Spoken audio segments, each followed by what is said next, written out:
Europe 1 matin, Maxime Switek.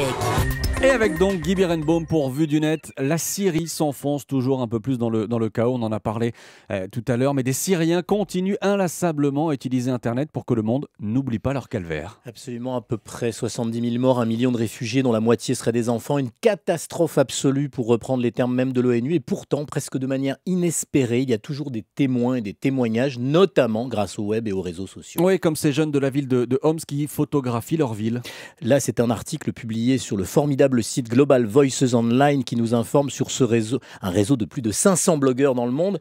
Leila Nachawati-Rego, traduit par Claire Ulrich, raconte comment, quand la contestation du régime a commencé en Syrie en mars 2011, il y a juste 2 ans, un groupe d'amis vivant à Homs, tous âgés de moins de 25 ans, se sont mis à photographier ces manifestations sans précédent dans leur ville.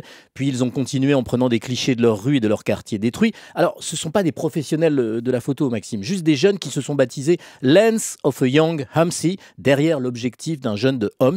Et c'est de derrière cet objectif, justement, qu'ils montrent au plus près comment était Homs et ce qu'Homs est devenu. Leurs photos sont historiques car elles montrent les étapes du soulèvement et de la répression, comme l'état de la ville, mais ce sont aussi des témoignages directs qui servent à des habitants qui, eux, ont fui cette ville et qui veulent simplement savoir si leur maison a été détruite ou non. Oui, ces jeunes photographes amateurs donc se servent bien évidemment des réseaux sociaux pour diffuser leurs clichés. Absolument, une page Facebook nommée Lens of a Young Homsi, créée en mai 2012 avec près de 83 000 j'aime, vous savez, des likes, où les photos belles et tristes tombent régulièrement et disent l'ampleur des dégâts. Un compte Twitter, Lens Homsi, avec seulement 2727 abonnés, compte créé en juin 2012, où les mêmes clichés témoignent inlassablement de la destruction abominable et de la guerre, mais aussi de la beauté incroyable de cette ville, Homs, et de celle des paysages syriens.